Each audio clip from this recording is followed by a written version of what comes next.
Welcome to part 2 of our podcast series on climate change and just energy transition in Kenya and Africa. In our previous episode, we delved into the challenges and opportunities surrounding the shift towards sustainable energy in the region. Today, we continue this conversation looking into the strategies, policies, and investments needed to ensure smooth and equitable transition.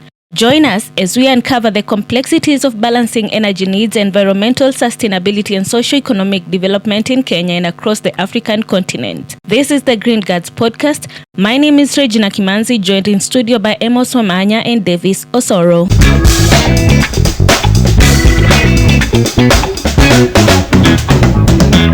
Is the transition already in motion? And if we are to come into a place where we've achieved 100% transition, what is the cost of total transition and how long will it take to reach there?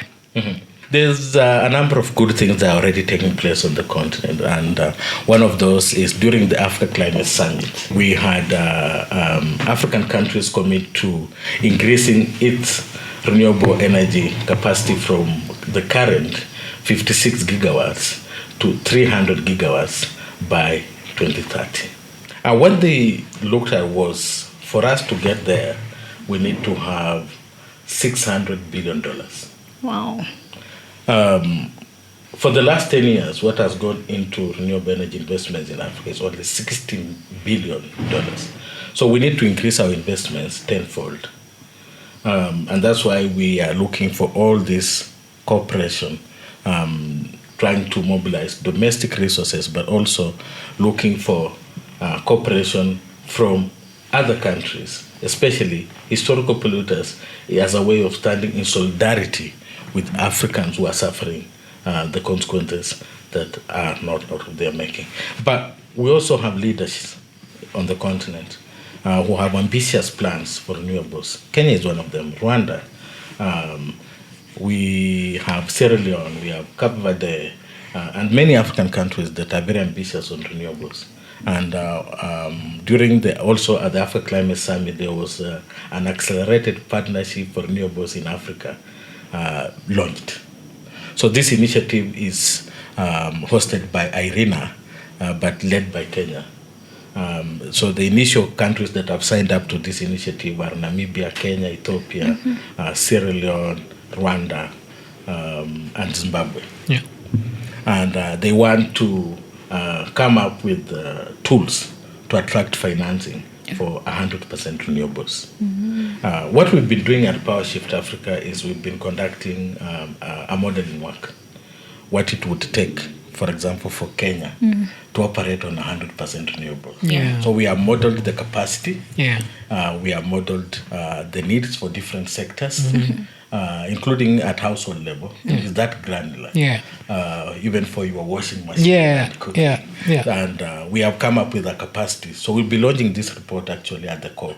But I'm happy to share with partners. What about the investment that is attached to it? Even the investment that needs to go into that. Yeah. So we have modeled what is needed, the investments, Yeah. and the policy Yeah. implications. Yeah. Because we need the policy for enabling this kind of investments to go into achieving 100%.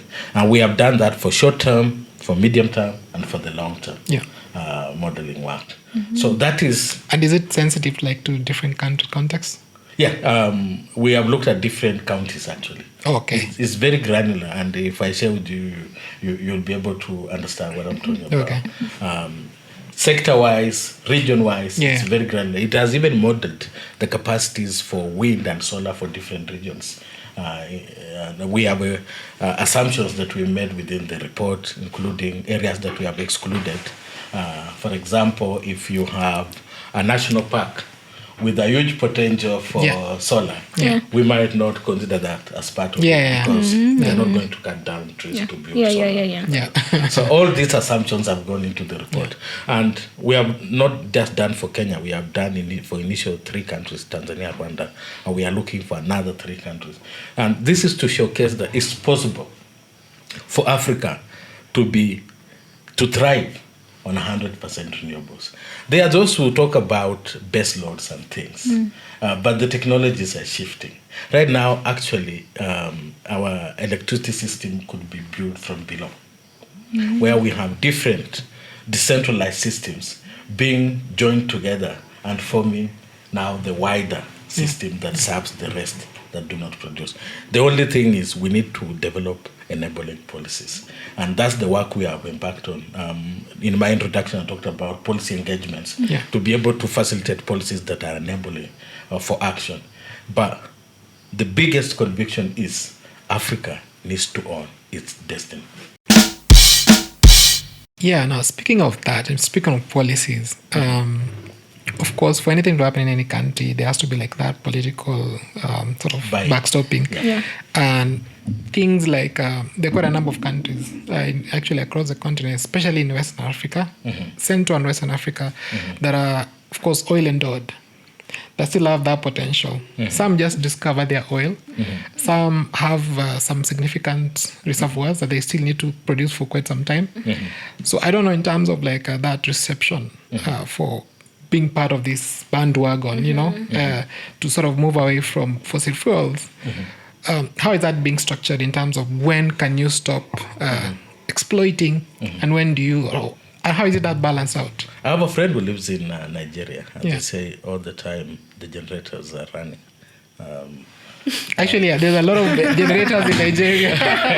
Yes. The approach we are taking is that we need fast movers. And that's why we have profiled a few fast mover countries in Africa in terms of policy, in terms of ambitions. For example, Kenya's ambition, although not officially documented, but different presidents have been saying they want 100% renewables by 2030. That's a very ambitious. They're very ambitious. Same to Rwanda and others. So we are engaging these fast mover countries to showcase that an economy, especially in Africa, is able to thrive on 100%. And show those who are still hell-bent in investing in fossils that actually this is not the best system for you. And look, there are those ones that are recently discovering gas, like Senegal. But there's one quite interesting thing.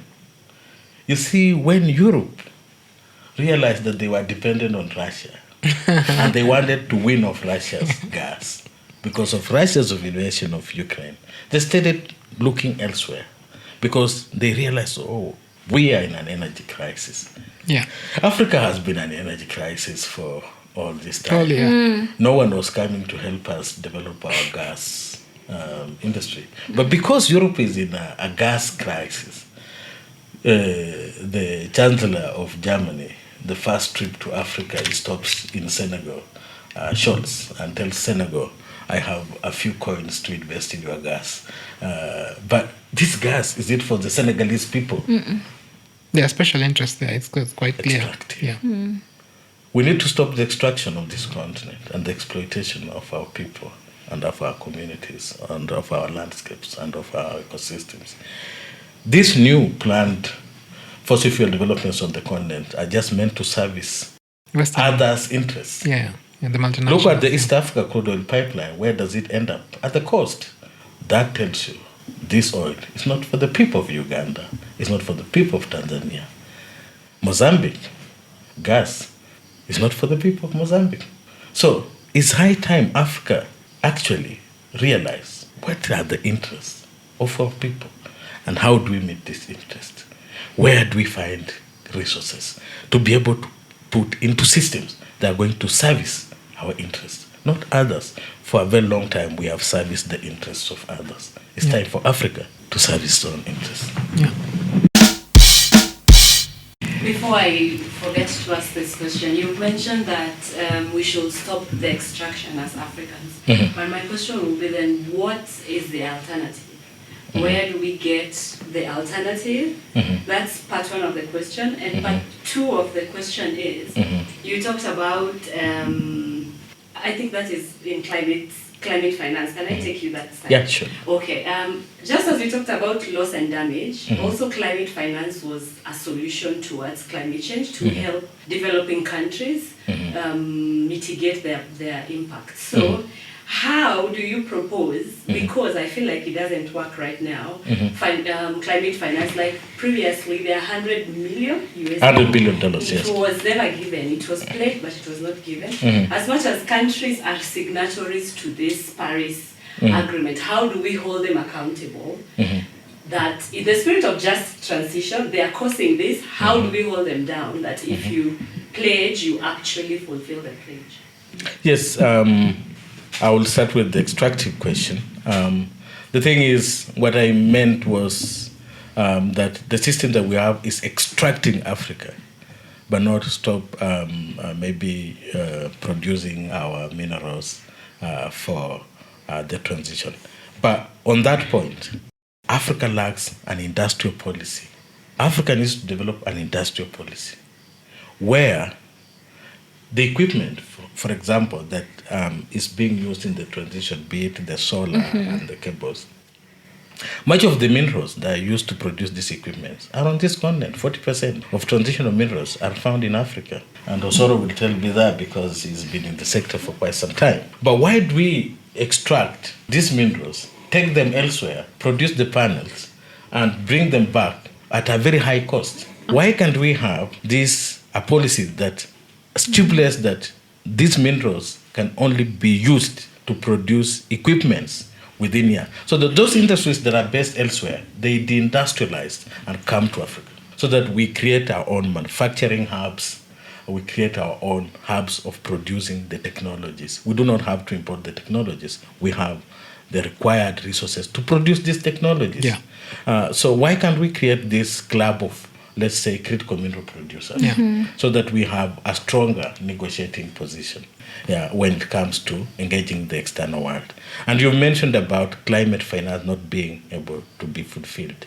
The thing is, we have weakened our positions, because when we get into these spaces and we are negotiating as Africa, and then country X takes Kenya delegation aside and they give Kenyan delegation goodies. Yeah. Then they relax on the position. I think that's what has been ailing the continent. Divide and conquer. Yeah. It's high time we had a common voice. And also you are worried about countries that are still interested in exploiting their fossil fuels. I think that's still a problem. Because if we are talking about investments in renewables, then Senegal goes and says, no, but as part of the investment, please give us a little money for gas. And Tanzania goes and says the same. And then we lack strength. Yeah. So I think if we are to make an impact, we need to start coming together and putting our act together and identifying as a common unit our common interests. Being able to speak to the realities. It's true that Nigeria still faces energy crisis when it has been producing oil since the 50s. Let's tell ourselves this truth. Yeah. Let's not shy away Yeah. of telling ourselves that some of these practices are the practices that have held Africa in this perpetual want and poverty and suffering. Yeah. And we need to develop a common position. Yeah. I think it's until then these commitments that are made in these platforms will be honored. When Africa says, these are our positions, and for us to be able to extend this and this and this, these positions have to be respected. Speaking of critical minerals, we need to form a club that has strong positions on how we engage on our minerals. Yeah. Otherwise, DRC will go on its own, Zambia will go on its own, Tanzania will go on its own, and that way we are weakened. Yeah. And we've experienced the issue of resource costs in fossil fuel extraction. Now, when you're transitioning now to green, like renewable energy, how are we likely to avoid that? Yes, I wouldn't really call it resource costs. I always say it's resource colonialism, because they are outside powers to much of these things. I think we need to dismantle the colonial tendencies. We know what colonialism is about. They have several tactics that they use. So we need to decolonize first before we can speak about transition and decarbonization. These colonial tendencies where Muzungu comes and we are spreading red carpets and we are allowing them to have access to everything. You see, we have a society that feels that foreign is better. We actually do not value ourselves. We value foreigners more than we value ourselves. We need to, first of all, do away with colonial tendencies. We need to decolonize for us to avoid resource colonialism. Earlier, when you began the conversation, you mentioned that we are facing climate change issues right now because of a few individuals who want to make themselves rich. And you said some of them masquerade as they are giving solutions, Yes. but they are false solutions. False solutions. So my question is, do you think carbon crediting is a real solution or a false solution, and explain why? Yes, we recently produced a report that is, you might want to look at. It's called Wolves in a Sheepskin. It's speaking about these carbon markets and specifically addressing Africa Carbon Market Initiative that was launched in Sharm el-Sheikh. And this a voluntary carbon market initiative. And there are so many flaws with this kind of market initiative. I normally call them as pollution permits being dished out to polluters. What they do is, one, they transfer responsibility. Let's say company X in Europe is emitting, but wants a community X in Kenya to be able to help it feel good. Not actually reduce emissions, because it continues to emit. But because a certain community somewhere has planted trees, then you feel good that my emissions have helped a certain community somewhere to plant trees. Who told you that those communities also want to industrialize? Are we the ones who should just be planting trees and others producing these finished products that we import at high cost? And you see, the manner in which this land is acquired, for example, for some of these carbon sequestration projects, is very cruel. We have cases that have been documented where communities have been evicted from lands that they have called home for decades to create room for carbon projects. So look at the price of the credits. Who sets the price? It is the project developers, most of which these companies are not even in Africa. That's true. Who verifies? It's not African companies. So what the communities get is those crumbs. You just get breadcrumbs for protecting forests and making someone elsewhere feel good and continue to pollute and cause the destruction that these communities are facing. So carbon markets is a false solution, and it's a pollution permit. And what African leaders should be telling the rest of the world is, you see, these guys, instead of providing the $100 billion that they pledged in 2009, instead of committing to loss and damage fund, instead of committing to other funds like doubling adaptation financing, like they committed in COP26, they are now saying, let's do business. Because the only language they know is business. And you know, in business, there are always winners and losers. And most of the time, the communities are losers. So they are shifting from providing climate reparations to business. And I think African leadership should not fall to that. As we finish, and from just this conversation, we've realized that it's hard for us, even here in Kenya, for us to move on our own towards like 100% transition. But there's something we can do, small efforts that we can put in to make sure that it's in motion. So speaking to a person in Turkana, our group, we've seen many groups that are putting in efforts to avoid now fossil fuels. What are some of these actions that people can put in to like just set this in motion? We are always Africans as stewards. We have been stewards of our environment. We have existed for a very long time in harmony with our immediate ecosystems. Let's communities not fall for this new rush for solutions that are not solutions. Recently, the government uplifted the ban on GMOs. And what that's going to do is to simplify and take away our power to own our lands, to own our food systems. Let's not give up this power.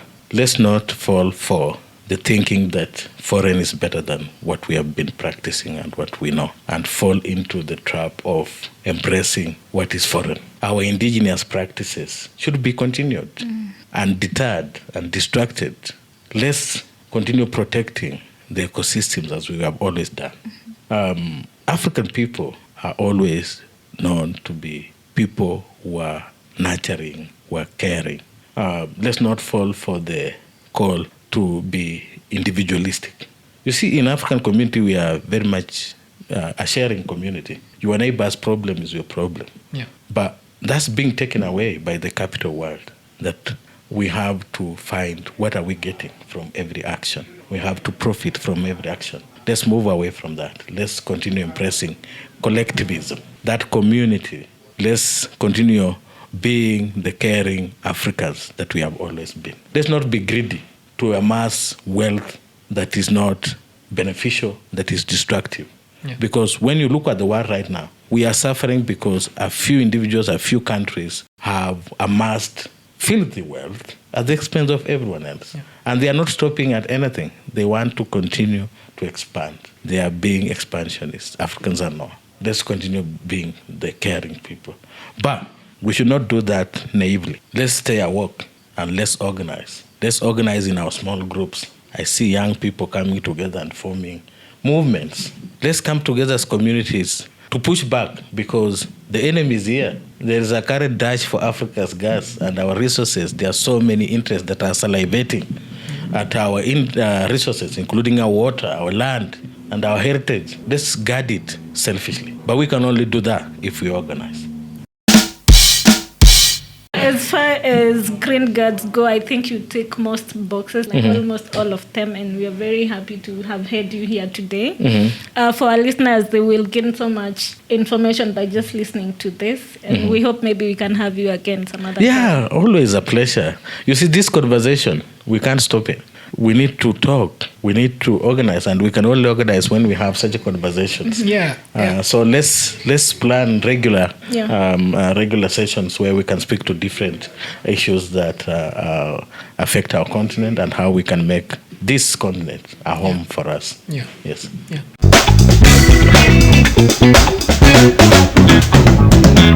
As we conclude this part of our podcast series, we hope you've gained valuable insights into the complexities of the coast-just energy transition in Kenya and Africa. From navigating policy frameworks to harnessing renewable resources, the journey towards sustainable energy is multifaceted.